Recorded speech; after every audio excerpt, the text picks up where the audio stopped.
going to make for a great podcast. What have you been up to? Sleeping mostly, if I'm being honest. Why? So it's not really done my head any good. If I sleep during the day, I end up with a headache. So you'll have to forgive me while I take some headache tablets. I don't know. I think I just know I've got a week off, and I think my body just knows I've got the week off from work, so it just relaxes, and I feel like I have to sleep all the time. Are you on vacation, or did they furlough you? No, vacation. Vacation. I don't know. I haven't done anything. I've watched YouTube videos, walked my dog a couple times, tried to edit stuff. Like what? Edit what? Story or what? Yeah. Like what have you been editing? The novel. The one that I want to publish this year. Oh, cool. Did you get any further? No, I mean a little bit. I'm on a section that was 3,000 plus 500 words, and now it's like 2,800. All right, so you've been cutting stuff then. Oh hell yeah! But halfway done. You know, my score on Grammarly is rising. Good. Good. Right? Isn't that what we aim for? Some kind of level of acceptance. It's good enough, I think. Yeah, I mean, do you aim for a level of acceptance before you send it to somebody else, or is this like with other people's feedback already? No, I didn't. I sent it out when I first finished it 5 years ago. What do you mean, the agents to be traditionally published? What do you mean? No, Oh, I mean, to be read? like people you know. So, like, have you given it to other people who have suggested that what you can put in it, or like like beta reader type people? This draft, obviously not, but yeah, the first one. All right, cool. Yeah, I mean, I'm basically friendless, so finding somebody to volunteer to read stuff like this is very difficult. Or even you'll find somebody who'll volunteer, and the follow through is just amazingly low. Yeah, I find that it's not good. I mean, I just think there's just eventually at the very beginning of this, the gatekeeper is, the effort. And then you don't know how good something is because you fall in love with it. I mean, we've all been in a bad relationship. That's what it's like to be a novelist. Yeah. Just beats the living crap out of you until you just get done with it and just say, fuck it, I'm done with you. We're broken up. Yeah, I think I'm a bit like that with one of my books at the moment. It's a book that I used to be really excited about, and then it's a series, and now I'm just like, can I be bothered with the rest of it? And like it ended on a place where I could just leave it, but then part of me got really psyched about writing the rest, and then I don't know, I just feel like I've kind of fallen out of love with the story, and I'm just feeling a bit meh about it. So I don't know whether to actually bother and move on, or whether to go with the material I've got and just power through. So that's probably going to be this week's big decision. Did you already know you were going to write this part when you started out your series? Yeah. Or did this come to you after the fact? You did already know? That was already written? Like the whole series is written, but when I did a rewrite, I rewrote the first 4. This is Pandora. I'm on about Pandora. I rewrote the first 4 and ended it in a way that if I wanted to do the rest of the series, I could, but if I didn't, it was still fulfilling to read it on its own. So like you didn't expect there to be more. You could just accept that the ending is the ending, and that's that. And then a friend of mine who's like a massive Pandora fan. She's probably like my biggest fan, and not just because she's my friend. She genuinely loves the series. She insisted that it needed more and that it'd sell and that she thought it'd be really good. So I kind of psyched myself up about it again, and I fell back in love with it. And then I got distracted and wrote something else, and then since I've been distracted, I've just fallen out of love with it again, and I'm finding it really hard to pick it up where I left off. And I don't know whether it's just me, whether it's like a mindset thing, or whether it is really just a terrible series and I need to just not continue it. So I don't really know. It's hard though, isn't it? Because you did this very young. You were a kid basically when you published that for the first time, when you put that story out into the world. Oh yeah, rereading the material that I've got is painful.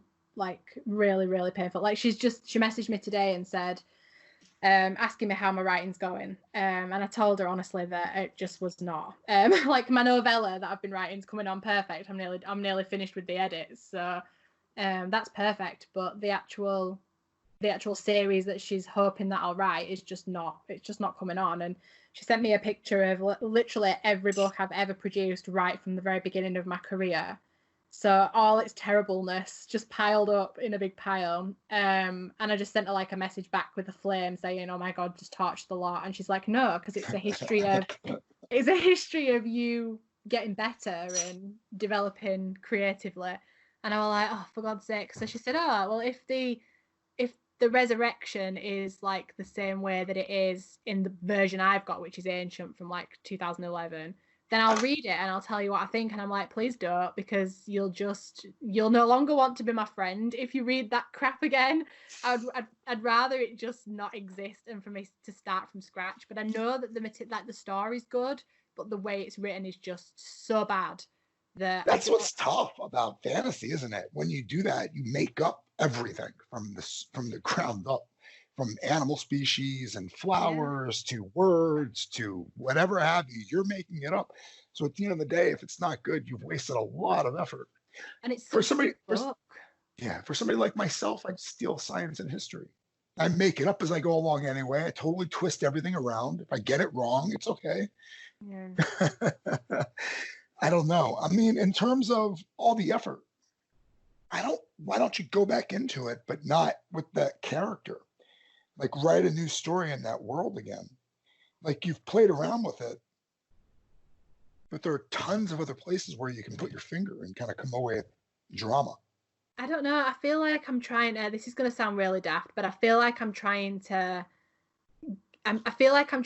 get back in touch with an old friend almost, because it used to be like my go-to series when I was stuck and I was feeling shit. I used to just think, oh, I'll write some more in this world, because it's like she was like my comfort character. I knew her so well that it was like I'll go back to writing what I'm comfortable writing. It was like my comfort world, and now I've moved on.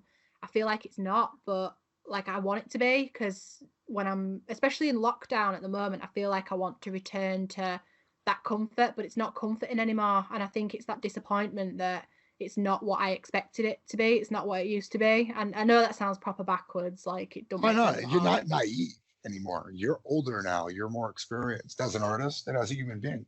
So you're not going to produce that same kind of content anymore. So you're right to laugh at yourself, because when you were a baby, you fell down a lot too when it was funny and people laughed at you. Ha ha ha, look, the baby's cute and falling down.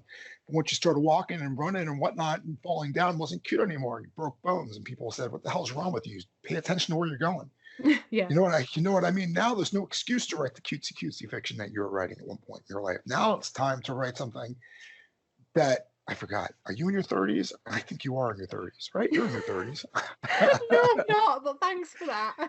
Yeah, well, when you're in your 30s, no, I'm just joking. Everything that you write is always going to be a little bit more mature. I talked to Garrett Robinson. That was my first podcast back, and he said this word, incrementalism, to describe human achievement. Yeah. And it has really worked for me, because that's really, in terms of your writing, that's what you're dealing with too, is incrementalism. You're not going to write the Nobel Prize winning novel right out. And in fact, Nobel Prize, not Pulitzer Prize. In fact, you might even write a Pulitzer Prize winning novel at one point in your career and then write shit the rest of the time that you put words on paper. Hemingway died right after he published his Pulitzer, right? Old Man of the Sea. Mm. Michael Chabon wrote a Pulitzer Prize winning novel like 2 decades ago. He's never written anything else since. I'm not interested in awards, and I've never been that sort of. I mean, awards would be nice if someone came to me. You say that now, but at the same time, getting published and getting the accolades and getting somebody willing to say, God, Emma's book was so good, I'm going to spend 5 minutes writing a review on Emma. That's an award in itself that people get if they get to a certain level of quality, right? I mean, if you're not getting it, you have to self-examine. What am I doing? Am I not doing the marketing right? Because we both know how I feel. Marketing is the worst part about it, because it doesn't make any sense. And you can really embarrass yourself doing it badly, right? Yeah.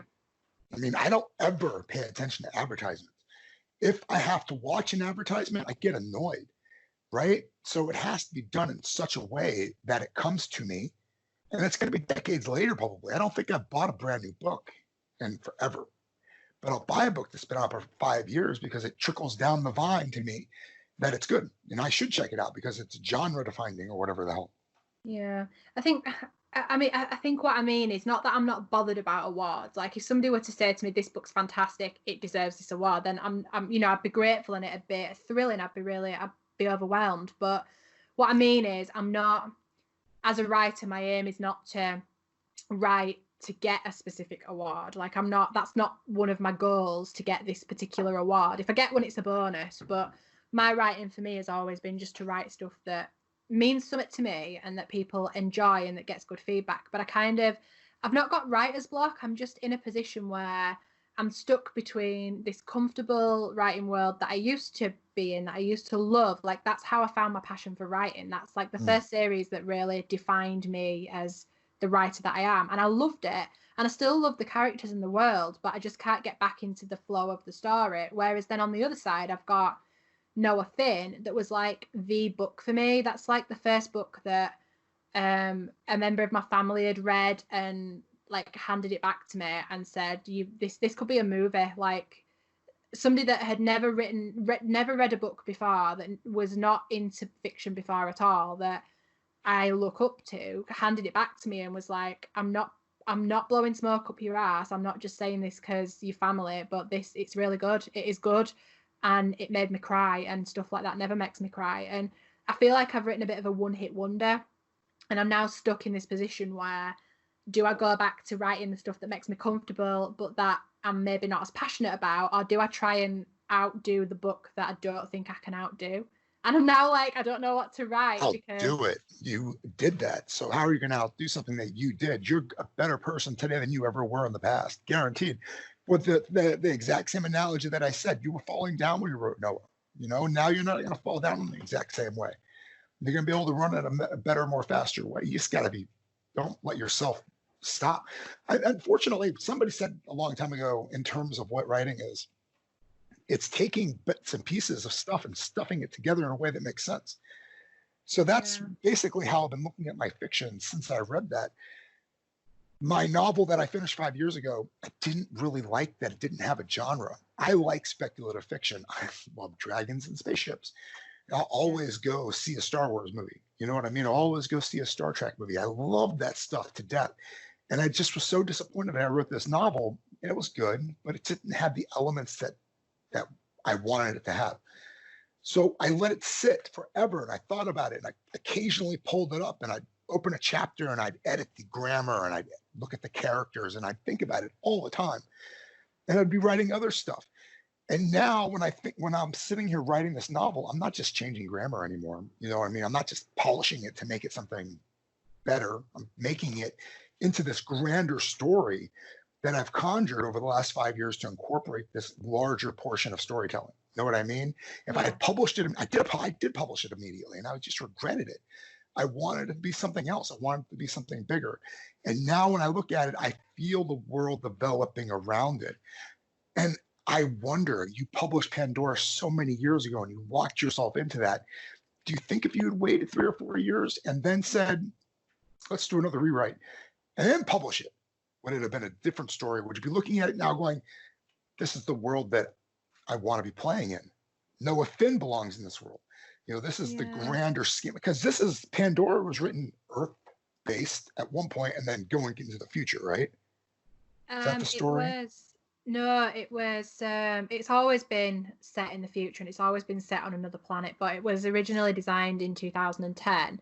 And I wrote like 12 novels in this series that were supposed to make 3 big books, 4 books in each paperback, basically. So like 12 ebooks, but 3 paperbacks.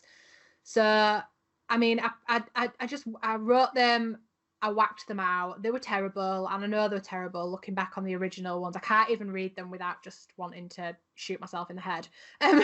So it got to a point where it went through a rewrite and another rewrite, but I only ever rewrote the first 4 books. And this is, I mean, I couldn't even tell you how many times I've rewritten and edited the same book.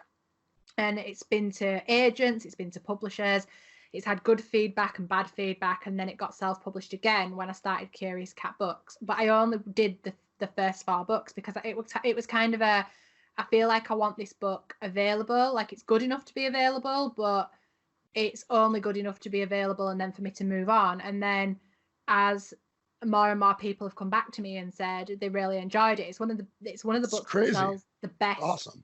In any, like if I do a book signing at WH Smith's, it always outsells everything else. A great cover. It looks Yeah, really and I mean, pretty. and it's such an old series and it still sells. Hot So though for like part people. of me That's the thinking, thing. I don't think you have to be concerned about old, because people buy C.S. Lewis books all the freaking time, and the book's almost 100 years old now. I don't know, 100 years old. Yeah, it's about 100. It's 80 years old, that book, I think. Who knows how old it is? But people still buy it, you know? The Lord of the Ring books or whatever, old as hell, and people still buy it. They're classics. Did we talk about this last time?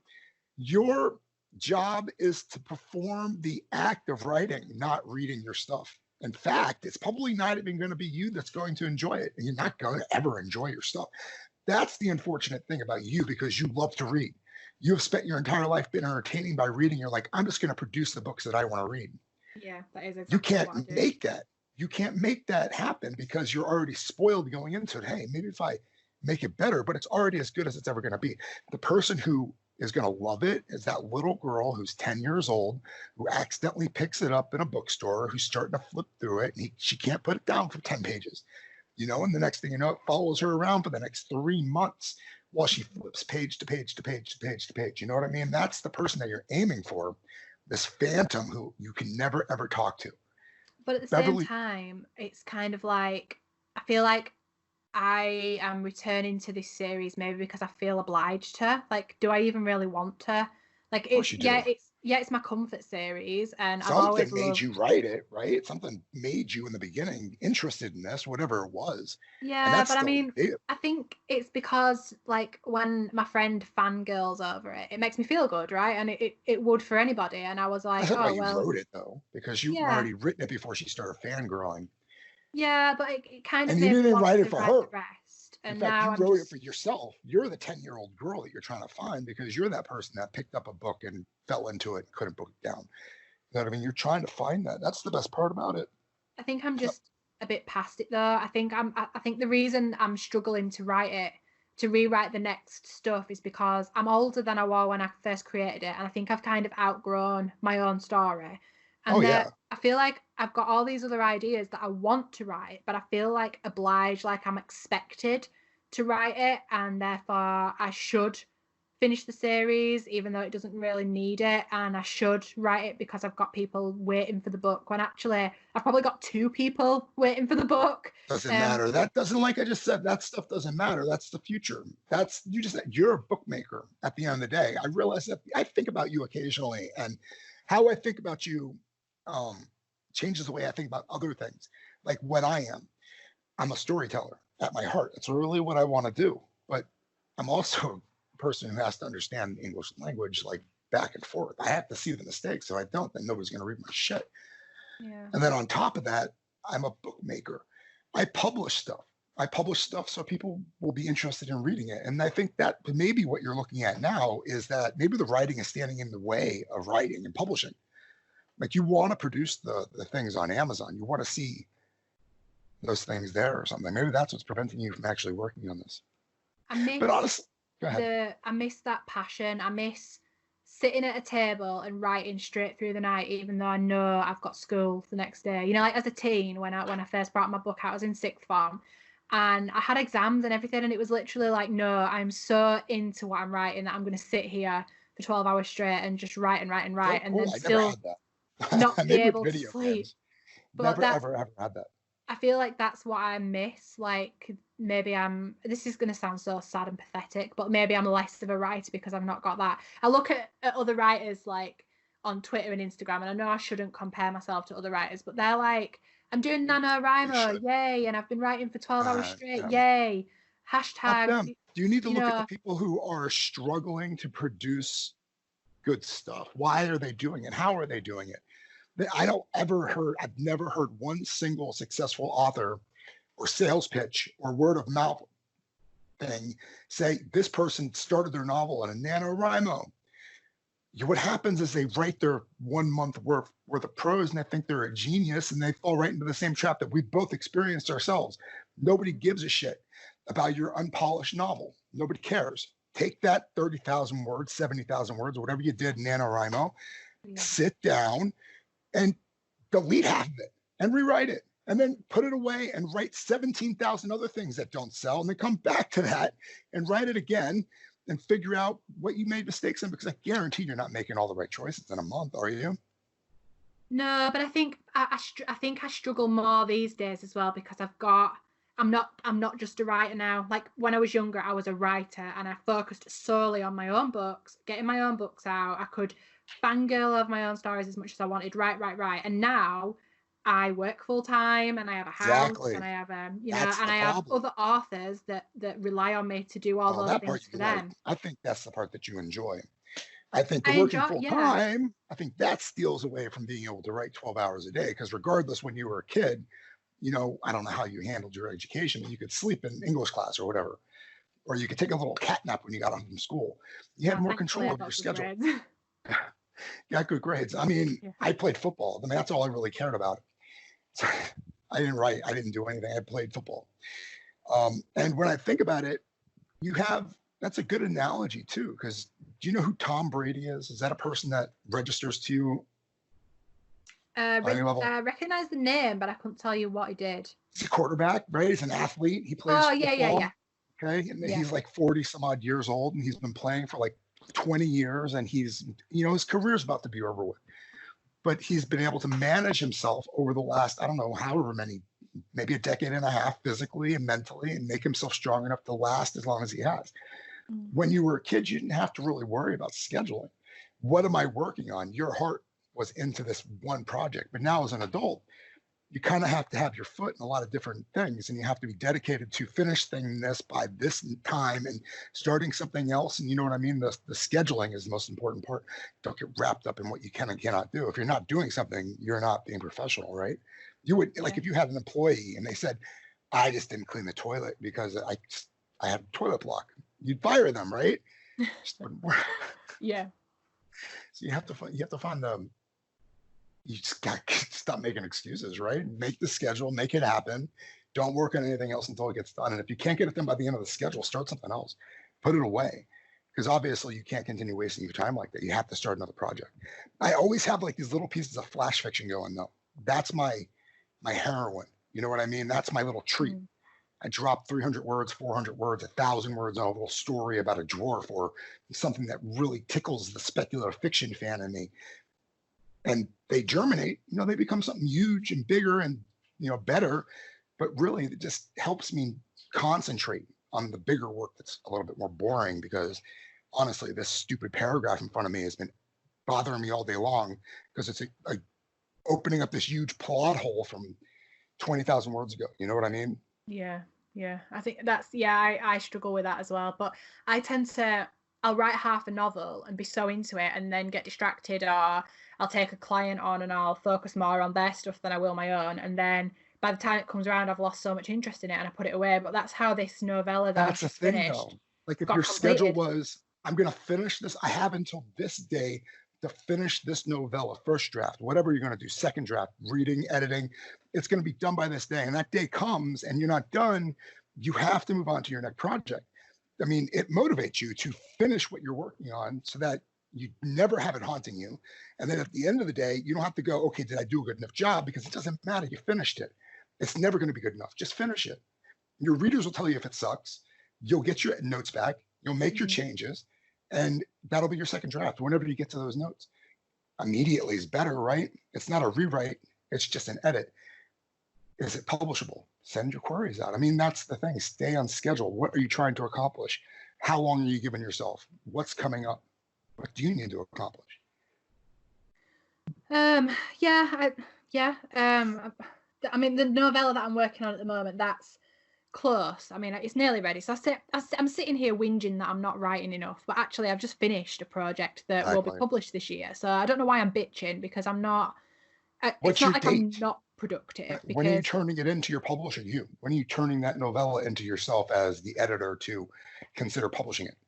Do you hopefully have a by the end date of this week. Hopefully by this the end week? of this week, yeah. Because I've got this week off, and part of me, when I take a week off, usually my weeks off are so that I can focus on my publishing side of things. It's kind of like I'll take a break from my full-time job so that I can catch up and enjoy my other, so that other job can be my full-time job for a week. And it's kind of like me dipping my toe in the water of what it'd be like to run that company and be a writer full-time. So when I take a week off, it is usually like my opportunity to, if I'm going to write, then I need to write. But of course, then because I've got so much time, all of a sudden I'm not so eager to write anymore, because I'm like, oh, I'll just watch TV, oh, I'll just do this, and oh, I'll just waste 3 hours on this completely other pointless project because I've got all the time in the world now. I'm off for a week, and then as soon as I go back to work, I've got absolutely no writing done, and all of a sudden all I want to do is write because I've not got time to write anymore.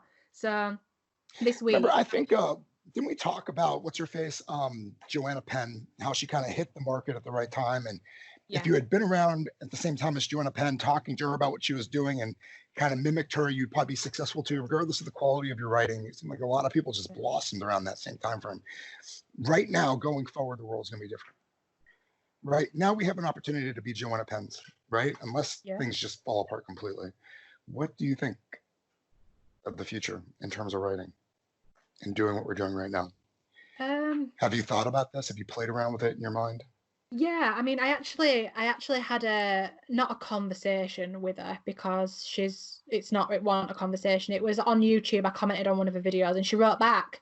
And we had a sort of one paragraph to and fro, and she was talking in a particular podcast about how traditional publishers now are struggling Yeah. because they rely on book sales in physical bookstores, and people just aren't going into bookstores because none of them are open, so they're losing money. I think somebody from like one of the big newspapers in the UK, I sent a press release and I got a sorry, I've been furloughed email back, and it was like the editor of this major publication, and I was like, well, if you've been furloughed, there is no hope for the future, because why, you would think that you of all people would have the job that everybody relies on, and that you would never be furloughed, that you would be the one furloughing other people, but apparently not. So when Joanna, I just commented and said, it's interesting what you've been saying, because I run an indie publishing company, and maybe that's the future. People look upon self-publishing as being this big bad self-publishing, it's ruining the industry and it's full of crap. And actually, when you look at it now, we're in a position where we're better off at the moment, and it's the tables have turned, and we're kind of pulling faces at the traditional publishing world, going, no, no, no, no, no, we're doing all right. And you Are we turn doing your nose okay? up at us, and now you wish that you were in our position. And she commented back and said that she thinks that I'll have to read the comment exactly, but I think she said something like, it'd be interesting to see how many new indie publishing companies appear and do really well because of COVID-19. And I just You're thought that's right. I really, mean, it's so fascinating. That's a really, really good. That's exactly what I think is going to happen. Why do we have brick and mortar stores? It doesn't make any sense. Really doesn't. It's bad for the environment. You got to ship stuff to them. You've got to break up natural materials to make something else. Keep it on the internet. You know what I mean? I like it. I don't think there's She's anything wrong with print on demand. I think yeah, environmental wise, especially when I went to Ingram Spark yeah. last it wasn't last year, it was earlier this year, with my dad, and we went and had a look at their facilities, and we got to chat with them, and we participated in like an open day that they had, and their wastage is really minimal because it's print on demand, and they don't print anything that isn't required by the customer off the stock. So they're not printing 50 copies and shipping it to a bookstore, and then that No, yeah, bookstore you're saying, right. sorry, we can't sell it. So I honestly think that print on demand is a good thing for the Hand in environment, hand with because D&D. I believe so too. yeah, Exactly what Amazon offers. I mean, I hate that they're a monopoly. I think that I think that the ISBN thing that you brought up is very interesting as well. Owning the ISBNs never even would have occurred to me to look up how to even purchase an ISBN if it wasn't for a conversation that I had with you. Turns out you get a block of 5 or 4 of them for like $100. You own that book, 110 or 100, 110, something like that, 100 and 1,000, I think. something like that, right? I mean, Yeah. what you can do with it at that point is, I don't know. It's really odd that it's one company that sells them. And then at the next at the other side of things, you need that to sell in brick and mortar stores, so they're connected. Was that the gatekeeper at one time? Why does that exist? But still, it's interesting that you can do it as an indie. Buy that for $100 and still have 5 ISBNs. Is that something that's going to be necessary going forward? Why do you even need it?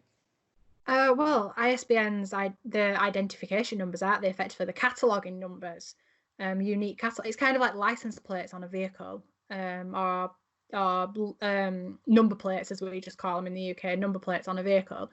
They're all individual and they're assigned to a specific car. So it kind of works like that. It's kind of a licensing system for books, I think. It's a way for whoever it is, the powers that be, to manage and control the publishing industry, maybe. I don't know. Exactly. Gatekeeping. Yeah. What's really interesting to me, though, is that Amazon, what is the slush pile? We've talked about this before. Millions of books. What is it? Every day, every minute, every hour, every year, something ridiculous number of books get published on Amazon, and every single one of them gets an ISBN. They don't, the publisher, the person writing whatever travesty they published doesn't buy that. They just put it on there for free, and Amazon puts the bill. So, I mean, that's how unnecessary those ISBNs are, that gatekeeping practice, because we're automatically getting the license plate. And all you're doing with the ISBN is trying to get into Waterstones, right? And big boys. Play with the big boys. Yeah. The interesting thing about Amazon, though, is they actually assign ASINs, Amazon something identification number. So actually, if you're only publishing with Amazon, like even if you just produce a paperback book and you're selling it only on Amazon's platform in Kindle and paperback, you're printing with them. Why does it need an ISBN? Why can't it just have one of their own ASINs? And why can Amazon not save the cost of an ISBN number and just not assign it to you? Like, they give you one for free, but is there really any point? Because it belongs to them. You can only publish through them on their platform with it, because you can't take that ISBN anywhere else. So surely the whole point of assigning an ISBN number to that book is there is no point. There is none, right? I mean, copyright, intellectual copywriting, and that might be one of the reasons that you're marking it as yours. This is my number, my book. But at the end of the day, it doesn't matter, right? Somebody can easily just come in and take your name off and put their name on it. And any other, it doesn't matter. Change the content. People do it all the time. Yeah. In 100 years, it definitely is not going to matter. I mean, God, you can make money right now by retyping Mark Twain stories out and selling them on Amazon, potentially. But I mean, again, that's pointless, because most classics now, when you go on Amazon, are free. You can get most of the classic books legally through Amazon for either very little, like 99p, or absolutely nothing. So there's no need for people to have to pirate these books, because they're just readily available anyway. So I don't understand the whole making money off of other people's fiction by republishing that fiction. Like, I watched a video on YouTube the other day about doing that, about getting YouTube famous by repurposing other people's content. So finding content that is under the CCO license, or clips that you can legally use, and putting together like a series of top 10 best clips of, and you would totally do that stuff and recirculate it and get the hits and get the likes and get the follows and get the money from monetizing that video. Well, is there any point? Because that material has been out there for God knows how long, and everybody else is doing the same thing. So trap, isn't it? You want to produce, just duplicate that? Why not create the problem, something? right? Because I think what it does is, you've heard the same thing: produce content. Content's king, right? You need the content. So what's the content? What do I do? I can't write short fiction, right? Nobody gives a shit. Nobody wants. I don't know. That's like what works. So what works? I'm going to copy what works. They're going to copy whatever works, right? I mean, if, like, suppose maybe the White Room took off, and you were hitting millions and millions of views every single show, there would be a million White Rooms. There'd only be one, Rachael Hardcastle, but there'd be a million facsimiles of the White Room, because it worked. Same thing as like the Divergent series, or what's the other one with Jennifer Lopez? Not Lopez. What's her name? Lawrence? Hunger Games. Hunger Games. I mean, these are basically the same exact story, kind of like Harry Potter. You know what I mean? The kids versus the bad adults, whatnot. So they're just basically copying that story because it worked, and it worked 2 more times, and I think it's dead, right? There's no more kids being tested stories out right now, is there, that are big? I think there's always stories like that about, but whether or not they make it huge and popular, I think it depends on taste at the time. Like, I never believe in Lord of the writing to Flies. market, because in my mind, by the time you That's what we're write the talking book about, to right? fit They're writing to market, the and they take market those. changes. The market changes, exactly, and then you're stuck doing something. There was a guy who does those top 10 lists, and they recently said they're looking for employees because they're running out of ideas. They're running out of ideas for stories on their website. Like, they're doing top 10 lists. That's all they do. So they're not even doing stories, just taking dumb historical items from the encyclopedia and pulling 10 items from it. And they're running out of ideas. So maybe there's going to be an absence of content zone. It worries me though, because like, think about, you said that you hate marketing. Like, this is a really backwards way of explaining it, but you said that you hate marketing, and the reason that I think you hate marketing is because you know deep down inside that you are the tiny little speck of sand in an ocean of content that already exists, and you have absolutely, unless you fall extremely lucky, like winning the lottery lucky, how can you reach the readers that some of the big authors have when you don't have the same backing and the same influence as those authors and the same presence, or you fell lucky at the right time, a bit like we were talking about earlier. And I think the reason why people hate marketing so much and they don't like to produce new content and they'd rather just recreate old content is because they're so scared that there's so much content out there already that inside they start thinking, is there much point? Like, is that I could spend 3 hours doing this fantastic YouTube video, editing, creating, filming, making it sound amazing and having, lighting and all that, and spending hundreds of pounds on equipment to do a video that may get 5 views because it's not on a channel that produces this reproduced content. So, like, to me, there's no point. Why bother investing all of that money and time when I know deep down inside that content is just going to be drowned in a sea of other content, all using the same keywords, because the advice is to search for keywords that fit. But we're all doing that. So we're all doing the same thing. Nobody's doing anything unique that makes them stand out from somebody else, because we're all using the same marketing techniques for the same reason. Does that make sense? No, it totally makes sense. But the main reason that I don't like marketing is that, one, it wastes my time. It's awful. Every single ad is obviously pandering to its product. What I like are the comment sections of things. I don't look at reviews on Amazon. I don't like them at all, but I love comment sections because you can pull stuff out of comment sections like you would not believe. Like, yes, I think that things rise to the top. And yes, I do think that things get buried too. Mm-hmm. But if you produce enough shit, sometimes it can stack on top of itself to where you'll be in the right place at the right time. So if you continuously adjust, say, if you're going to genre hop, if you're going to shop your stories based on what's hot at the moment, you're never going to stack your shit. It's never going to get stacked up. You're never going to rise to the top because you're always starting at the bottom again. If you're going to do a top 10 list today, you're going to hit 20,000 views on a video. Good for you. All of a sudden, the market shifts and you don't have top 10 videos to do, even though you're really good at it. What do? You have to start from the very, very beginning. I'm so interested in it because I would love to do top 10 videos. No, I don't. But, I'd love to do theater. I'd love to do acting. I'd love to do poetry. I'd love to do things that might not stack up as well as other things. You know what I mean? They might support the same, the original pillar, but they're going to be starting from scratch too. But if I'm going to go back to the writing, I'm going to try and stack it on top of that pillar. I'm not going to go into blog writing and write articles about Donald Trump or something. You know what I mean? It doesn't fit. It's going to be starting over again. Yeah. So Pandora is like a stack. It's part of your stack. And what's it called? Noah is part of you. Noah is my son's middle name.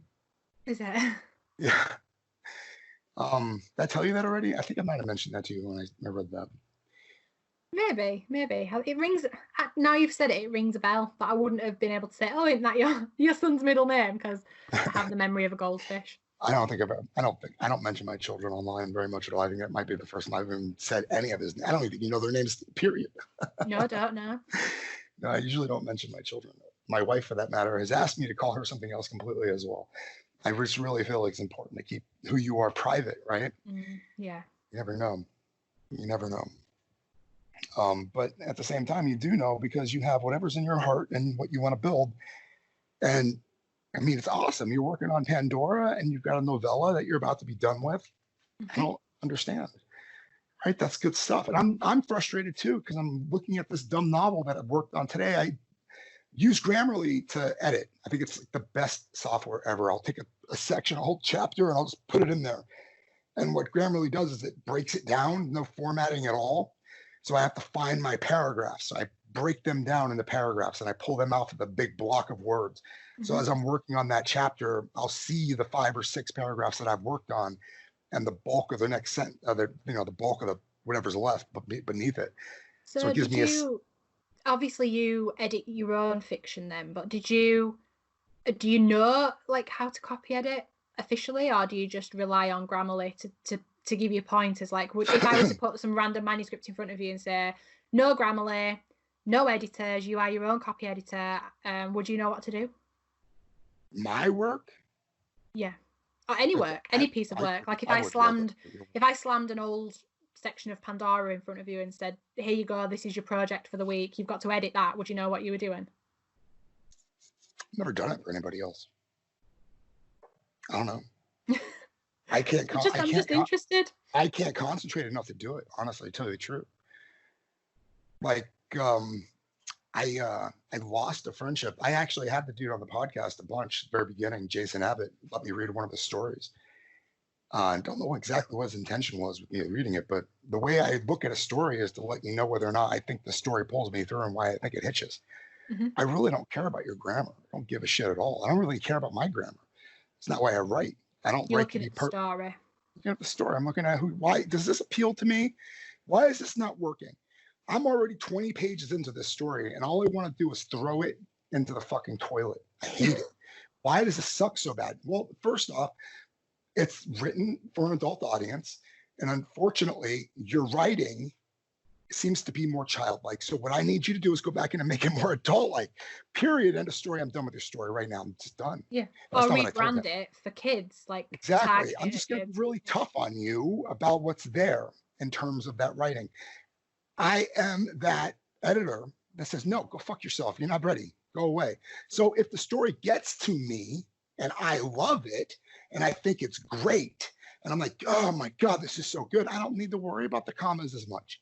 If there's a comma mistake on page 25, I'm going to spot it because it's a really damn good writing. Tight as fuck. Everything in there is so good that I want it to be good, and the inconsistencies are going to be glaring. If I gave you the story that I finished 5 years ago and I said, here, read this for me, what you're going to notice is, yes, there are good sentences in between, lots of errors that are bugging the living crap out of you. You're not going to copy edit that. But You're again, not going to be able to do anything. Copy editor, so that's what I look for now. Even when I'm reading a best-selling book, that like there's loads of books out at the moment that I have on my to be read list that are they've done really well. Like the authors are famous. All I can do when I read that book is I read it and I enjoy it. But all the way through it, I read with a pencil because it pisses me off when I find a mistake. Oh, and then I almost feel like if I don't flag it, I can't skip past it. I have to. And I mean, I'm not saying that it makes the book bad. Like if I picked up a Joanna Penn book and there was a mistake, like I'd still read it, I'd still enjoy it, I'd still leave a fantastic review. But I would have to pencil it in my own book because I've the copy editor in me. I feel good about myself when I find something like that. When I find a mistake, I'm like, aha, you're dumb. But at the end of the day, you are acting like my wife acts for me, or other people who read my stuff. And I'm like, this is a first draft. If you see editors, you see grammar stuff in there, mark it out. What I'm just looking for here is it captivating? Does it have a theme? Does it work? What doesn't work? That's what we're doing here in this first draft. And my wife will go in and she'll look for every single place where there needs to be a comma, and I'll get notes or misspellings or anything like that. All the grammar stuff gets knocked out. If I were you, and my wish would be to only be able to say yes to the manuscripts that are so close to going that I don't really have to spend a lot of time making them better. You know what I mean? Yeah. I don't have to make you a good writer because you're coming to me already a good writer. I'm just going to make your stuff better. And I think that's what a copy editor does. And a good copy editor doesn't waste their time with the stuff that's not going to be a quick turnaround, right? Well, I mean, they've got 10 other authors. They got 20 other authors that they're working with.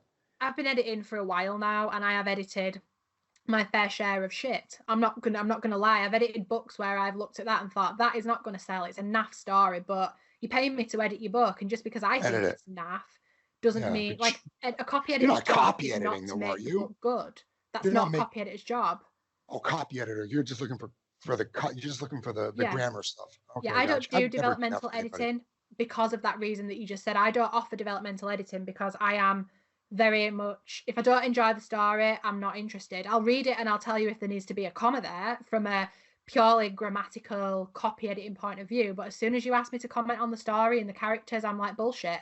I won't be as interested in it if it's not like if somebody were to send me a fantasy novel, like Divergent or something, and say developmental edit this, I am probably more likely to just say no, because it's almost like, you said you expect it to be good when it comes to you. I'm too much of a reader to be able to enjoy fiction like that when I know I've got to pass judgment. I'd rather just read the book and enjoy it. Whereas if you give me it and say, look, I don't care whether you like the story or not. It's not your job to like the story. It's not your job to think of it. Well, as like bad. as a book publisher, as the book editor, as the person who says yes or no, I'm going to put this on paper and sell it to people in Barnes and Nobles. That is 100% what your job is. Yeah. But as a copy editor who's saying, I got to shingle out, guys, I'll tell you where you're missing your commas, and you should have paid attention to Mr. Smith's English class. So it's $20 an hour. I don't know how much you charge. It's expensive as hell to get something copy edited. It's about 28. It's about 28, 29 pounds an hour through my company, which is like, I don't know what that is in dollars. Dollars to pounds. I don't know. I don't like people who use their first drafts like it's a novel or a story that's done. $36 an hour I charge. I think it's a total waste of money for that person then to go to you and say $30 an hour, please edit this 70,000 piece of garbage. Well, yeah, it is, but as well, people, I'm not really in a position when people send me fiction to know how much they've edited. Like, I don't know whether they're sending me a first draft unless they say to me, this is my first draft. And if that's the case, they always get a message back from me that says that's not good enough. I can't edit a first draft. You need to do rewriting. You need to edit through at least 6 times because I have a 6-read rule. You need to do it at least 6 times. And then send me it, and then let's look at it, because otherwise it's going to cost you a fortune, because this book is not at a position where it can be copy edited. Like, I've read some books and I've thought it's never going to sell. It's crap, but I'm editing it to make it read well. Whether the story's good or not, that's none of my business as a copy editor. It is as a publisher, and I would never publish a book that I didn't think was good story-wise, character-wise, and grammar and spelling-wise, because that's my job. But purely as a copy editor and not as a publisher, I don't give a shit if the book's naff, and it's not my place to tell you if the book's naff. It's my place to tell you where your commas go. I don't know if I could do it or not for somebody and do well enough. I mean, I could read your story and tell you how to make it better, right? I can give you. Sorry, hang on. Sure.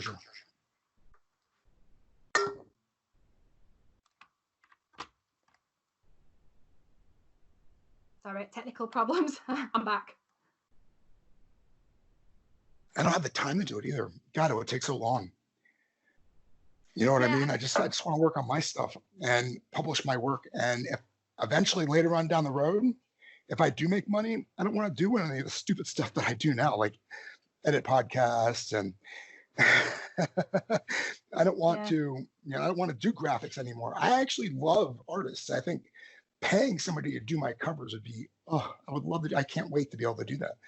You know what I mean? I just want to get rid of all the stuff that's not the actual writing, because it's hard. But do you not enjoy that part of it? Like, to know that it's your story and you get to decide what the visuals are going to be? Because, I mean, only you can get in your imagination. I know that through writing you can... It's tough. I don't know what the hell the problem is. It just feels like it's never good enough. Yeah. Right? That's the problem. I just, unfortunately, I hate the fact that it feels like it's going to be another waste of time. At the end of the day, you do all this, you write this stupid thing, and you get, when I first finished it, again, it's naivete, but I sent out over 150 query letters, and I got absolutely nobody saying, please let me read it. So even my work has never been under a professional eye, because the gatekeeping is so well done. You know what I mean? whether that's because nepotism is the only thing that fills Barnes and Nobles, or for some reason somebody can write a better query letter than me. I'm not quite 100% certain, but I just went through it the other day trying to find the person who read it to thank them again. They might want to have them read it a second time. And I just scrolled down past all these query letters, just all these query letters. Not one person said, yeah, let's check it out. You know what I mean? I learned very quickly not to bother with stuff like that. Like, I think the turning point for me when I decided that self-publishing was the way to go was when I'd spent God knows how long sending manuscripts, God knows how much money posting them, and applying for agents and applying for publishers and all that sort of stuff. And the one reply that I got back that actually came through the mail, and I was so excited to open it, even if it were a rejection, I thought, I don't care if this is a rejection, I just want to see if they've got any feedback for me. I opened it up, and on the front page, under the title, were the words, "We do not publish poetry," and I'd sent them the first 3 chapters of a novel. The first 3 chapters of a novel. They're getting their stuff someplace, right? They're getting their stuff someplace. Clark's World. A waste of fucking time that was. Right? I don't know. What an absolutely fucking waste of time that was. But that's you, though, at the end of the day, right? I mean, that's what you want to do, is eliminate that waste of time. It's like marketing. It's just want to eliminate it. I don't want you to tell me what to get. I want to be reading something, have an idea that I would like more information on that subject, do research on that subject, and holy shit, there's a book somebody wrote about this character, and I want to read that book now. So now I have a book coming. But like you were saying, it's full of gatekeepers in a bookshop, right? You sent out all those replies because the gatekeeping is so well done. But is it? Because I sent off that manuscript and I got back a completely delusional reply about we don't publish poetry, when actually if that person had bothered to actually flick past the title page, they'd have learned quickly that it wasn't poetry. And I don't know where they got in their heads from that it were poetry, because it were 3 chapters of a novel. So that gatekeeping was shit. And that was not gatekeeping. Well, it's an intern. I cannot be asked to read this book. So how do they know that it's not worthy of publishing?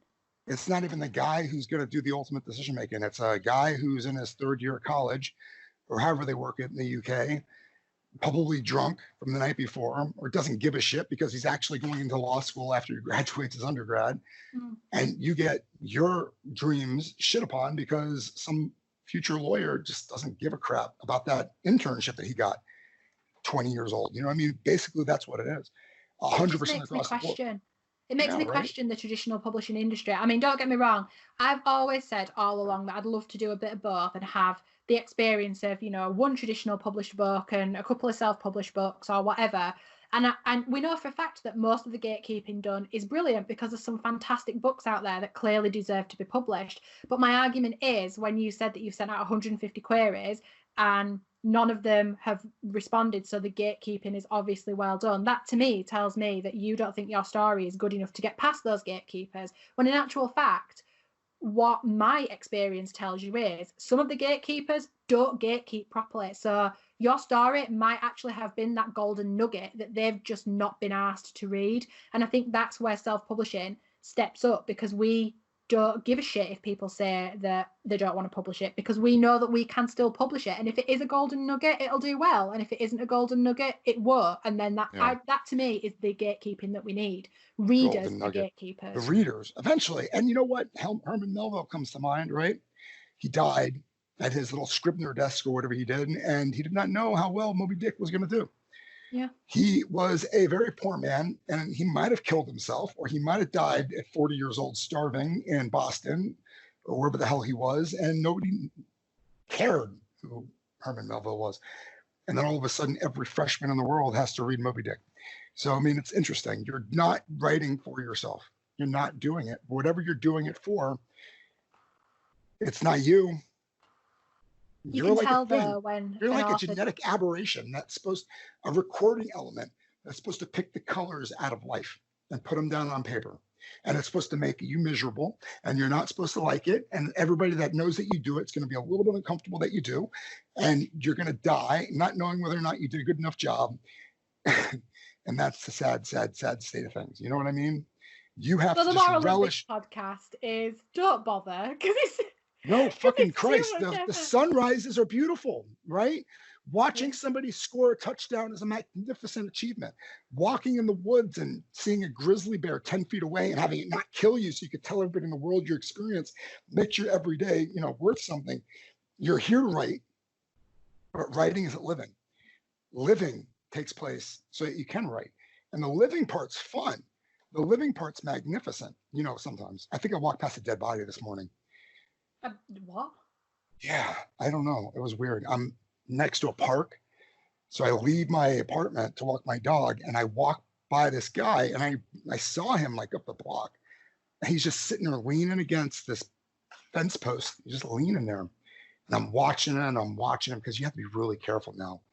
There's tons of homeless people out there. And if they're out at night or during the, when there's no sun out, something's up. They're high, they're drunk, something's going on. They're looking for an easy mark.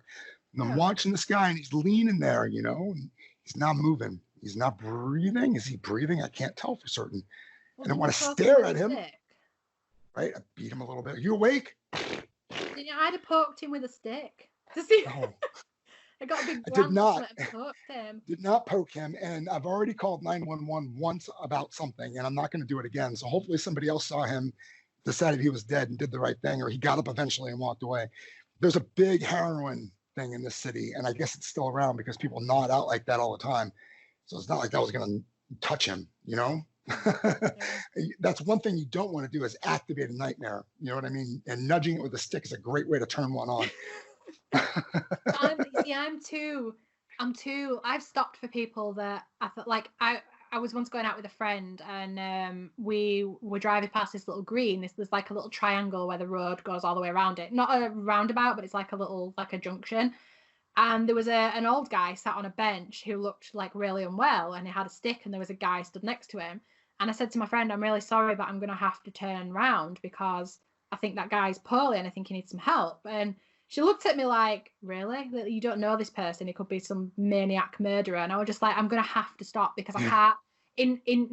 In my conscience, I was like, if that guy needs help and nobody else stops, I could have said, it's something that I did, even if it was That's the problem. They all need help. They all need all the help in the world. And if I stop for him, I'd have to stop for everybody. And I can't, man. I just can't. I don't want to do it. This guy today on the sidewalk, he looked at me and he smiled. It was okay. You could smile at me, but he had absolutely no teeth. And he was so happy about it. It's just the people out on the sidewalks are, they make you sad for the state of our humanity. They really do.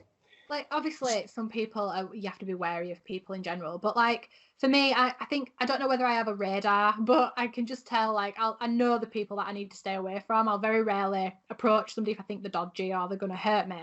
Like, I was once shopping and it was absolutely pissing it down with rain, like full-on torrential rain. There was like a thunderstorm coming or something. And I was parked next to a trolley bay where people park the shopping carts.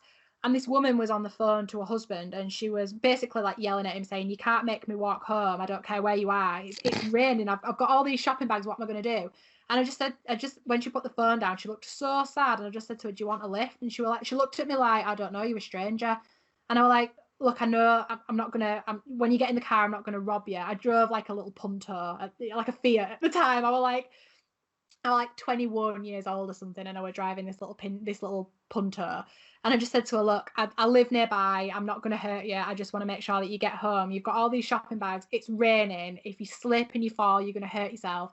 And she said, "Let me ring my son first. If my son can pick me up, then obviously thank you for that." And she did. And her son said, "No, I'll come get you. Don't worry about it." And she thanked me and she said, "I appreciate the help, the offer to help. Not many people would have done that." And I was like, "Well, no, not many people would have done. And if you'd have been stood on the street corner drinking a can of cider and smoking weed, then obviously I wouldn't have invited you to get in my car." So, you have to judge the people that you stop and help, and judge the people that you help. But that in itself, I just think that just judging who a person is, I think that's just part of being a writer as well. You get that. You observe people more because you're looking for those character traits, and I don't know whether that's why. No, that's why it's called theory of the mind, and they say that people who read and write. Did we talk about this already? I don't know if we have or not. Theory of the mind. You could read people's minds. You can basically read the future by seeing how somebody's acting and just putting yourself in their place or imagining where they come from and what their hopes and dreams are for the future. It's like ESP, but like a real scientific thing. It's called theory of the mind. Well, I think whatever that is, I think I have it, because like I'm not saying it's 100% right. My radar's not always on point. Of course not. But most of the time, if I look at somebody, I can make a snap judgment as to whether or not I believe that person would be dangerous or they're going to harm me in some way. So like I'll know to cross the street when a certain type of person walks past me, or they're acting in a certain way, and I'll just know to cross the street. And if I'm wrong, then I'm wrong, but at least I've still protected myself just in case. And I know that I'm not right 100% of the time, but I don't need to be, I suppose, because if I'm wrong about a nice person being a horrible person and they don't hurt me, well, then that's not a problem anyway, is it? No, I mean, first impressions. I mean, if you're likely not to see them ever again, it's not going to affect anybody. Yeah. Yeah, right. It's interesting because that's what it is when somebody's going through a slush pile and saying whether or not your work is good or not. I wonder why they said poetry. I wonder if the person above you was poetry and they accidentally stuck it to yours. But like you said, you were 17-year-old. You were a kid. So, I mean, maybe it came off like, oh, what the hell? This formatting is all wrong. There are no paragraphs. It just flows down the page. Oh, it's poetry. Nope. Bye. You know what I mean? You never know what's in the minds of these people. And they probably don't even read at all. I just got a rejection from something I sent in 6 months ago from MacLeod. They're like, sorry, it took so long. We were considering it hardcore, but it's just not going to work for us. Sorry. It was like it was like my only personalized rejection letter, but it took 6 months to get, to get to know. The bit that pisses me off the most is most of the time when you submit to a publishing company, they'll say, we need to know if we're the only people that you're applying to. Or they'll say, if you're applying to us, please don't apply to anybody else at the same time. But just so you know, we might not send you a reply back for 6 months or at all. Well, I'm sorry, but as an author, how can you hold off sending it to anybody else for 6 months to not even get a reply after that 6 months to say thank you, but no, you've just wasted the real good ones. Months. The real good authors are aiming. They're aiming for publishers. They're aiming for certain types of year too. So if I send something to Analog, that story that I sent to Analog is specifically written for Analog. And I'll wait for as long as it takes to get the rejection from them, because that's who I really want to buy that story is Analog. Same thing for Asimov, who's the same thing as Analog, or Clark's World. If I write something or they want something specifically, if I look on their website and they're like, hey, this month we really want to see only stories with dinosaurs, I'll write them a dinosaur story. And honestly, it's useless anywhere else. I mean, maybe in a rewrite, I can make it better. But I mean, one of the things that I've always read when you're trying to publish in magazines or whatnot is you have to aim with deadly, deadly precision. Yeah, and I get that, but at the end of the day as well, it's you're writing. Some people write, that's all they do. They're full-time. They're writers, like Joanna Penn, full-time writer. And for her to sit on a story for 6 months. She's not a full-time author though, right? She's a publisher. She's a publisher, isn't she? Only of her own fiction. Only of her own books. Thing. And the publishing, the podcast too. I mean, that woman does a lot of stuff that's not writing. Same as us. I mean, same as you. I mean, you don't just do writing. Writing is a very small portion of your day. But even my publishing business, I couldn't run that without my full-time job. Well, yeah, that's true. You have to put money into it.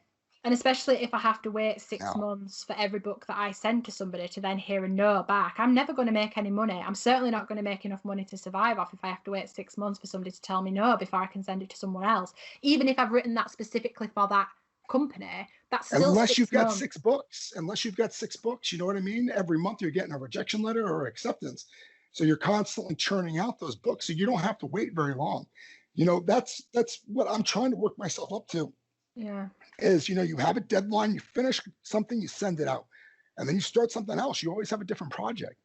I mean, I don't believe in writer's block. I think it's 100% bullshit, because you are interested in the world that's around you and you write stories within those interests. And the longer work that you're currently trying to put together is disconnected from those first drafts altogether. You know what I mean? The bigger story, short fiction, novel, whatever it is on your plate for that scheduled time is 100% focus. Yeah, you might, I almost said a word that might offend you, but if you could do that for 300, 400, 1,000 words or whatever. You're not going to offend me. These little tiny stories are awesome. I love them. But if I devoted all my time to them in first drafts, I don't think I could really. I'm still nervous about calling myself a writer. but I don't think I'd be as comfortable calling myself a writer. You know what I mean? Yeah, I'm a bit the same. I feel more like my branding at the moment is publisher than it is writer, because I do more publishing for other people at the moment than I do writing my own stuff. That's not to say I don't enjoy it. I love seeing what other people have got, particularly if it's a kid's book. I love getting stuck into a good kid's book with some really beautiful illustrations, and it just makes me feel so proud to be able to put this content out for some little kid that maybe one day will grow up to be a writer or a lover of books themselves, that book can contribute to that. So I still feel like I'm contributing to the publishing industry and the world of books by being a publisher, not a content creator myself. So even if I can't apply the label of writer to myself all the time, I'm still a publisher. So therefore, Exactly. I still I feel like almost it's think valid. that when I apply for jobs now, I call myself a content creator on resumes. I feel Do like you that's really? what we are. Yeah, just because I think there's nothing else that I can really put myself in.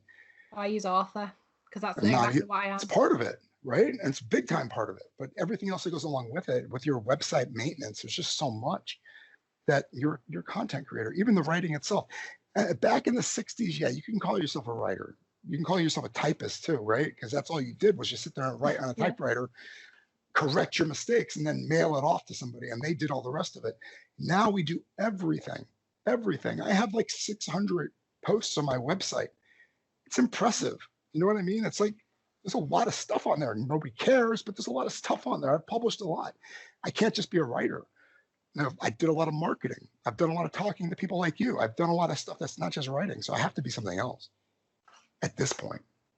Storyteller, but more. Yeah, and I suppose on the days like when you talk about creating content, writers create content. Like a lot of podcasters and people on YouTube will say writers write, and if you're not writing every day, you're not a writer. Well, for me, You should be that's writing every not. day.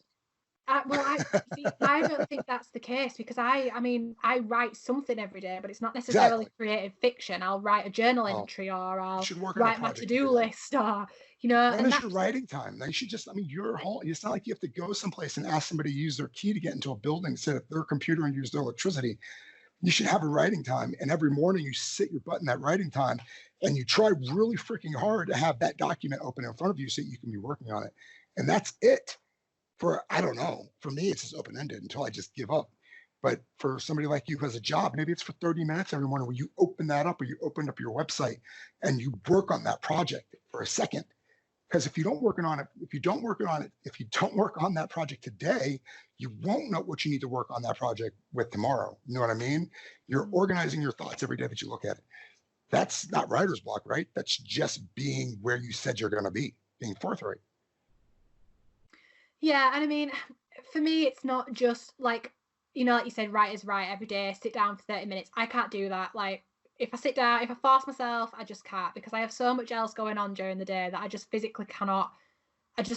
I need that downtime. And if I don't get my downtime, I'll just go mad. So for me, like this week that I've got off, my creative time will be during that week, and I'll make the best of it if I can, because I'll sit down and I'll think, right, okay, I've had my breakfast, I've watched an hour's worth of TV. I'm not doing that anymore. That's it now for TV for today. Let's sit down, let's work on, even if I'm just planning, or I'm drawing a map, or I'm drawing a character, or I'm sketching something out, or I'm updating my website, or whatever. I am doing something and I'm focused on the task that I'm doing that's creative, that's to do with what I want to do in the industry that I want to be in, because that's what's important to me. Whether that's writing, actually physically writing a book or not, that's irrelevant to me. If I'm writing a blog post, that's just as good. Or if I'm writing a journal entry or updating my to-do list or whatever, as long as I'm fully focused on that while I'm doing it, that to me is what's important, because that gives me that creative outlet no matter what I'm doing.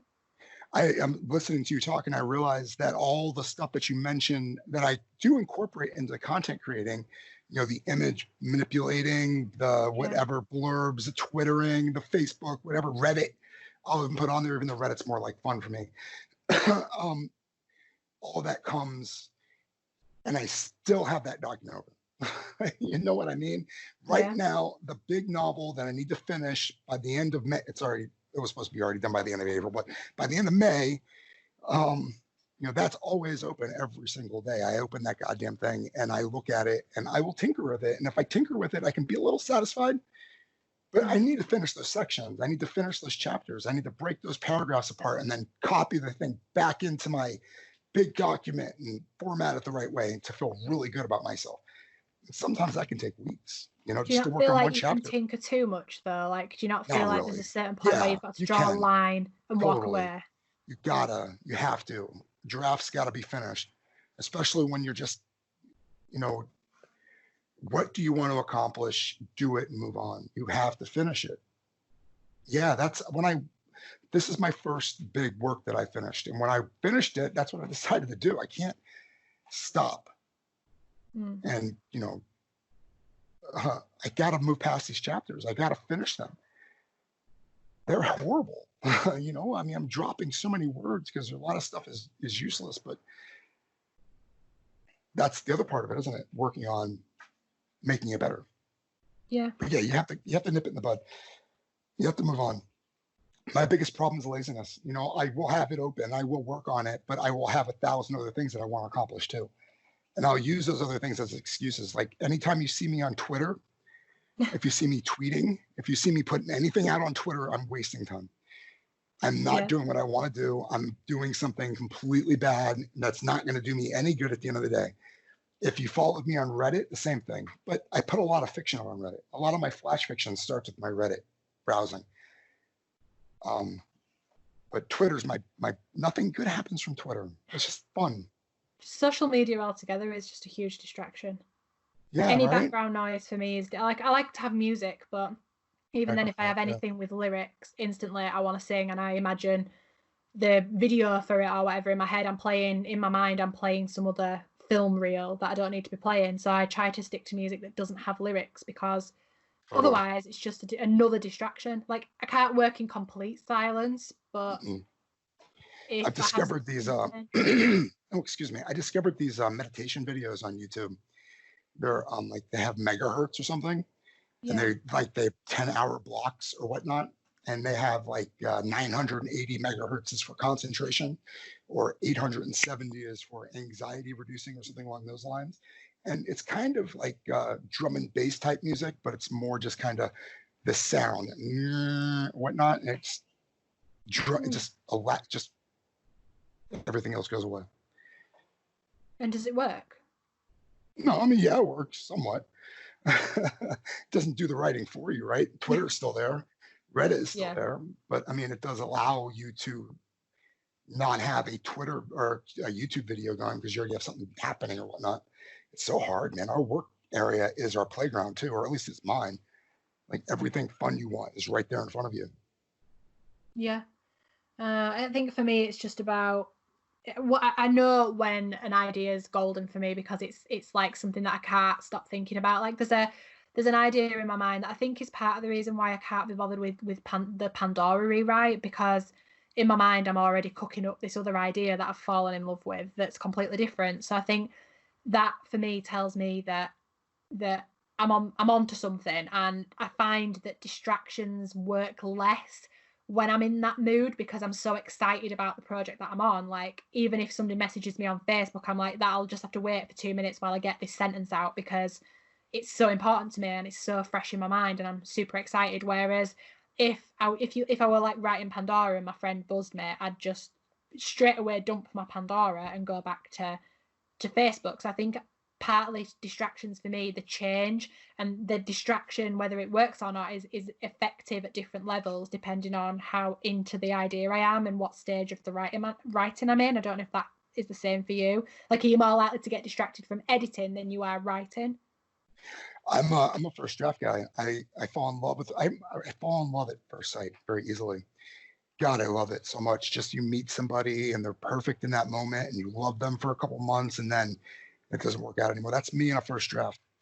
Love it, love it. Can't be anything wrong with a first draft. And then the hard work is digging into it, finding the mistakes, fixing the mistakes, realizing that this is actually a piece of crap and finding out how to fix it. Because I don't believe in throwing anything away. I think everything is valuable. I think everything can be used.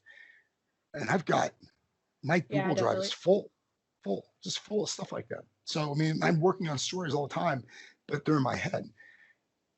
Pandora, I would say, if you're rewriting it and you're deep into the rewrite and you like the work that you're doing, and you're not just changing the verb tense because it was wrong, or thinking about the character's name spelling or something ridiculous, and you're actually making profound chunks of that story better and different, I would say stick to that. Don't stop until it's done, because you owe it to yourself not to have incomplete thoughts. But if you're just tinkering around waiting for a new idea, absolutely put it away. Why work on it? Work on something else that's going to blossom, become something bigger. It's so different to the way it was when I first started it. Obviously, it's different because it's the first 4 books have been through about 50 rewrites, and I've not touched the second set of 4 at all. So I'm sort of going back to it as a 18-year-old girl reading my 18-year-old fiction when my mind has already edited the first 4 books in the series to my 28-year-old level. So I think that's why I'm losing interest, because I'm reading what is just shit. I'm sifting through shit, whereas before, the last rewrite of Pandora I did, it wasn't at my 18-year-old level because it had already been through several rewrites over the years, and I'd developed it and slowly made it better. So it was less of a chore, whereas now I feel like I've got to do 10 years worth of edits to bring it up to the same standard that it's at, that Oh my the God, first that's 4 are at. ridiculous. Yeah. 10 years worth of edits. Oh, yeah. 10 years. It's been, I mean, this book came out in 2010. You already published it though too, and you've been marketing the crap out of it, and you're kind of known for it. You based your entire reputation on Pandora. Well, exactly. It's not. So can I walk away from it? Because I think just walk away from it. You've already done it. It's do something different. It's finished. I mean, what more can you do other than like special editions later on down the road? And then at that time, I think you pull somebody in to help you with the editing. You actually pull somebody in that says, okay, let's actually work on this like a piece of literature that, you, the successful book publisher, wants to work on. Right now, you are a stronger writer. And I feel like this, when I'm working on Compounded too, that's the novel that I'm working on right now, or what I'm calling it at the moment, is that I want it to be done because it is just so bad. It's not what I'm capable of doing now. I can write a better story, but I feel like if I don't finish this, I won't be able to write a better story. I'll always have this on my mind that it needs to get done, and I'll be distracted. So wrestle with it. Get it finished. Maybe I'm halfway done now. Maybe I'm almost halfway done. I'm not, it's not like I'm just starting again. I'm not on that first chapter struggling with that first paragraph going, oh my God, what if there's a mistake in here? I didn't see it. No, I'm like, 25,000, 30,000 words in. That's significant. Don't give up. It all depends. How much of Pandora have you been working on? Have you been putzing around with it? Or are you hardcore nose to the ground, making it a better story? Well, I haven't touched like the Pandora that, as you know it, is the first 4 books in the series, and I'm not touching that. Like that's how it's going to stay. I'm working on the next 4 books, so I'm working on like the Resurrection. Cool. So different stories though. That's the coolest thing, is you don't even have to make them the same characters. Like Dune, the dude wrote different characters every book, didn't he? In the same. I don't know. I've not read it. That's the only story I've not read because I can't get into it. I've tried loads of times and I just can't get into it. I bought a used copy of it. My wife made fun of me and she goes, "Oh, you're finally getting around to reading that." So I never picked it up. Yeah, I've just my brother loved it. It's a kid's story. It doesn't read like a kid's story though. Like when I read it, I struggle to. It's kind of like, have you ever tried to read Cloud Atlas? No, I've not read that. Well, I must have read the same page about 20 times, and I just couldn't. Who wrote that? Is that Philip K. Dick?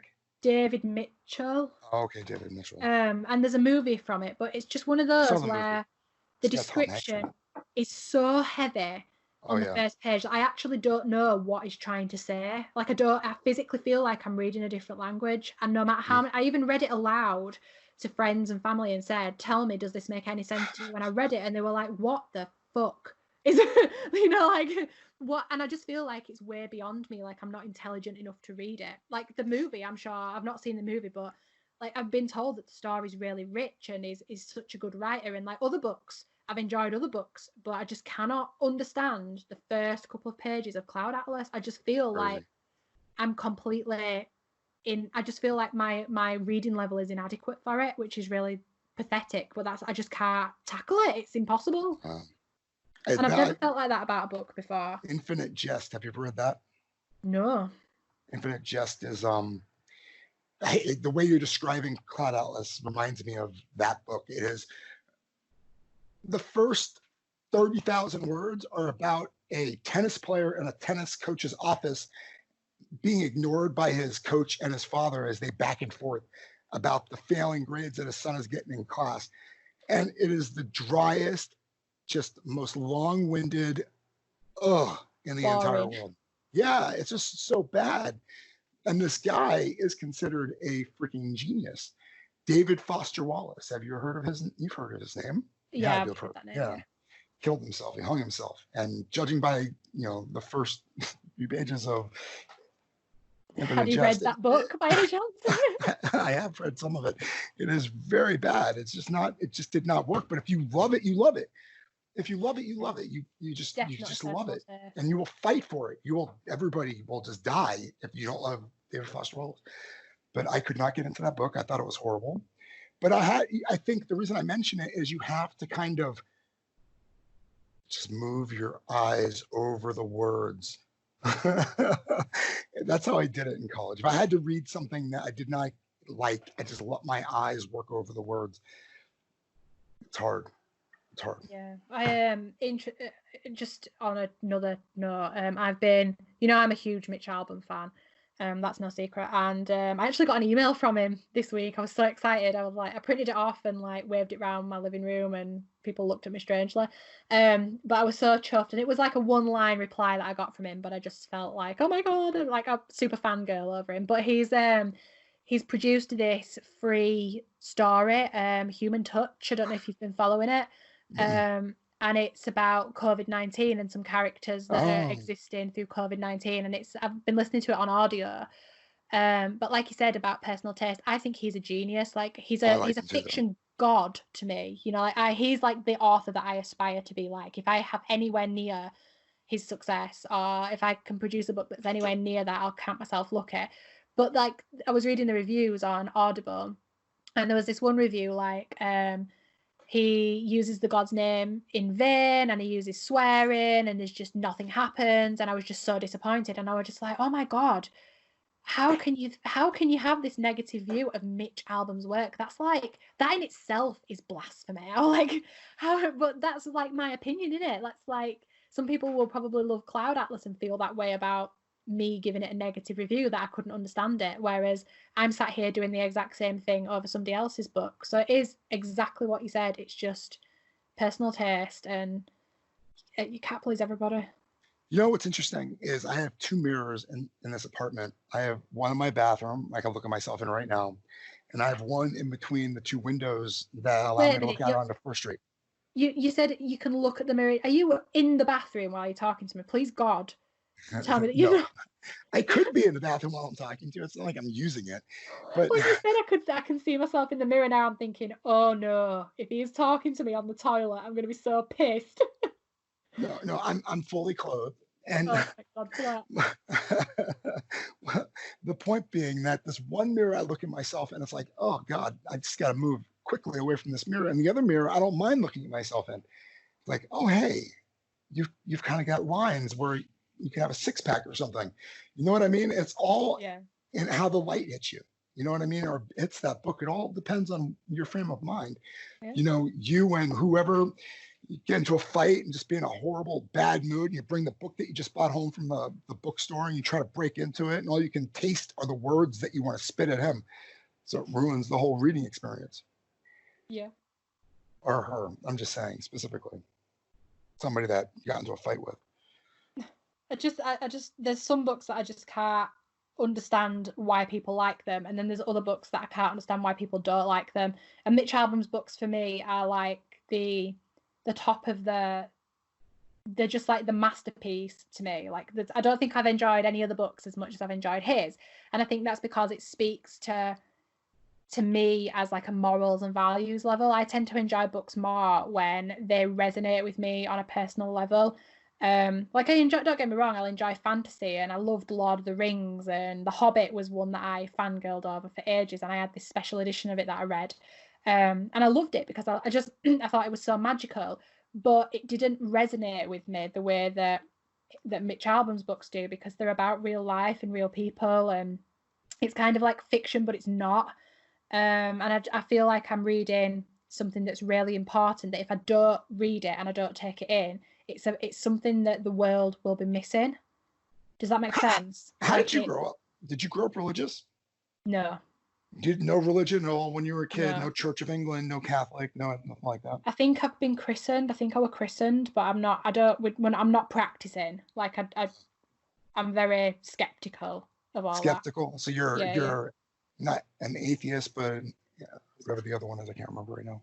I want to believe, but I just don't think like the science part of me thinks there's no logic in it, so I can't believe it. Whereas the spiritual side of me and the hopeful side of me, and maybe the writer side of me, wants to believe. So Oh like, hell yeah, right? The fantasy yeah, part of it.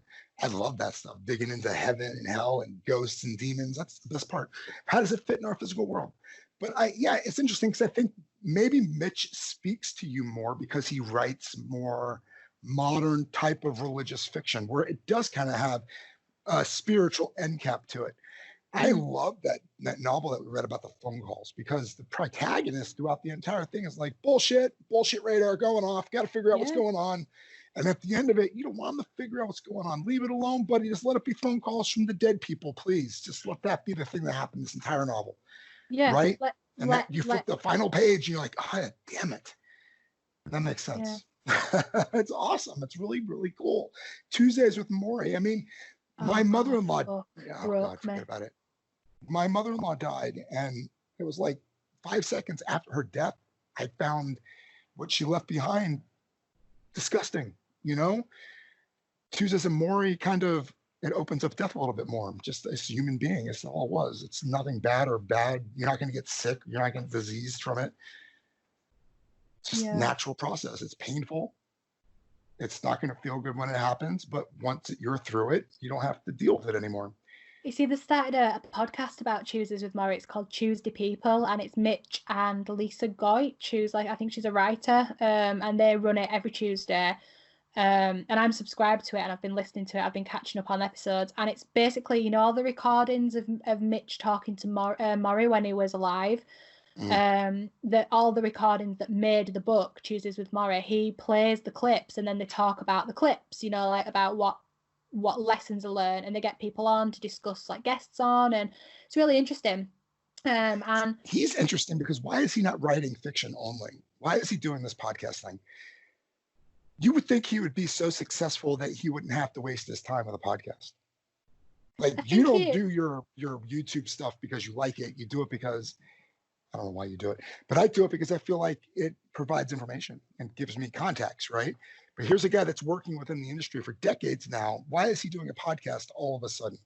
Well, I think it's 25 years since he lost Maury, isn't it? It's kind of like an anniversary of 25 years since Maury died. And he wants to see whether or not the lessons are still valid in today's world, because he's closer to Maury's age than he is to the age he was when he interviewed him. So I think he's kind of realised now that he's getting to the point where Maury's lessons apply more to him because he's getting older, and it's 25 years since. So he wants to see if the people of today value Maury's advice as much as they did then. And it's nice to hear the clips because you can see how close the book is. And I think part of him as well, because he lost that little girl, didn't he? He adopted a little girl called Chica. If you've read Finding Chica, it's amazing. And I think he's just, because he's seen two people of two completely different ages go through something so horrible. I think she had a brain tumor or a tumor of some kind, and she died. But she was only 7 years old, so he's lost somebody that was 70 odd, and he's lost a 7-year-old girl. So I think part of him is just they both have important lessons to teach, but on a different way and appeal to different people. So I think his podcast is a way of bouncing the lessons off one another and see whether or not they're relevant today, and to carry on those messages as well, because it's an older book now, and maybe he just wants Maury's voice to continue and for people to keep learning from him. So I think that's probably why he does the podcast, because he does a lot for charity and stuff as well, so he is constantly active in his community, and maybe it's just another way that he can reach an audience with the messages that he wants to pass on. He doesn't write a lot. Maybe one book a year. Was it 1 year? I think, yeah, maybe one book a year, because he did Finding Chica in November. I want to say I got it in November, and then There was the Magic Strings before that, and that was about a year or a year and a half, something like that before that. And then the Next Person You Meet in Heaven between them, I think, or it might have been the other way around. So maybe one a year, certainly for the past couple of years. I forgot a divorce recently. Sorry? Oh, I don't know if he was recently divorced. That usually motivates people to cash grab. They lose everything they had. They live a comfortable life, and then all of a sudden they're like, "Oh God, it's all gone. I need to make some money." No, I think his wife helps him to run he has like a children's home in Haiti, like a mission in Haiti, and I think she helps him with all that. And I think she's still with him. I think they're like just a happy family, yeah. Yeah, Janine. Janine, Jan, Janine is how you say his name. Yeah, Janine. And they're still married. 1995. Yeah. Well, that one, like the year that Maury died, didn't they get married the year or the year after? Yeah.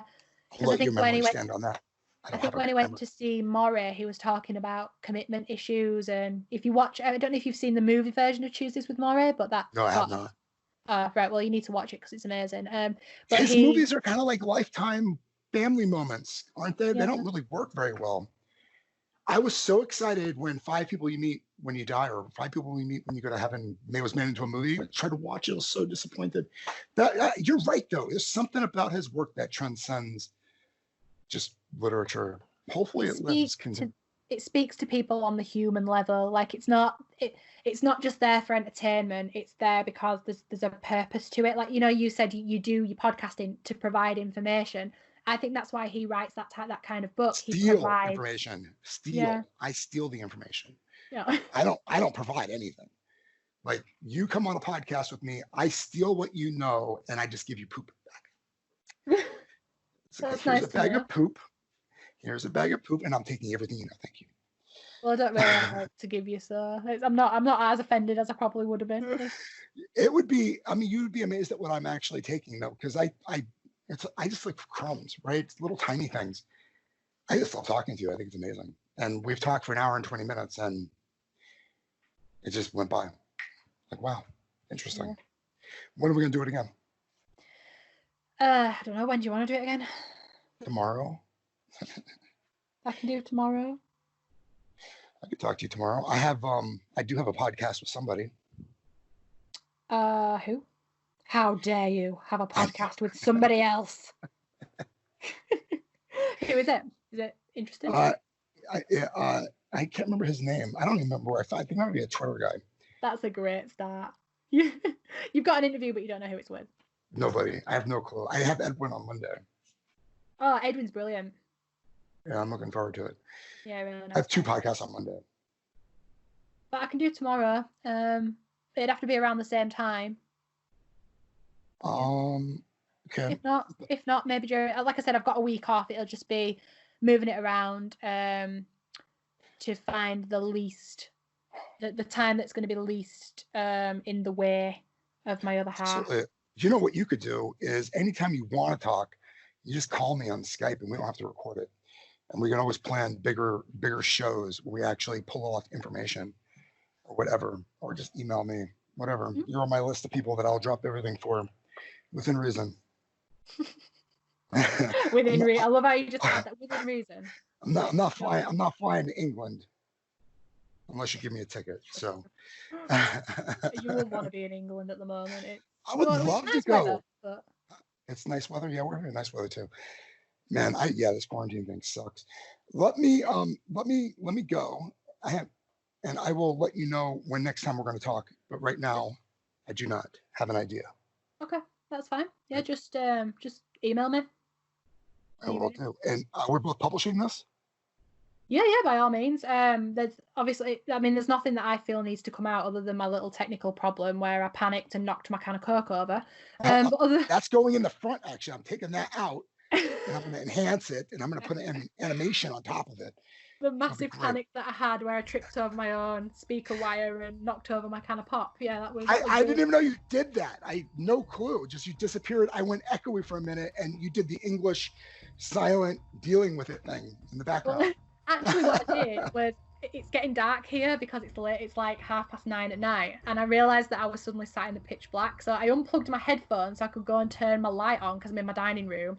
Tripped over the wire that's leading from my laptop to the plug, and knocked over my can of Coke in the process, which is why you could hear the echo, because your voice was coming through my laptop and straight into the speaker and not through my headphones. So that's what I did. And I pulled everything out at once and like tripped over everything and knocked everything over. It was like a comedy sketch. So that's what happened. And complete silence. I love it. And then complete silence as I panicked and thought, how am I going to explain this? Perfectly like that. And I look forward to talking to you again. Yep. All right. Have a nice night. Yep. Stay safe. Speak to you soon. You too. Stay healthy. You Bye. too. Bye.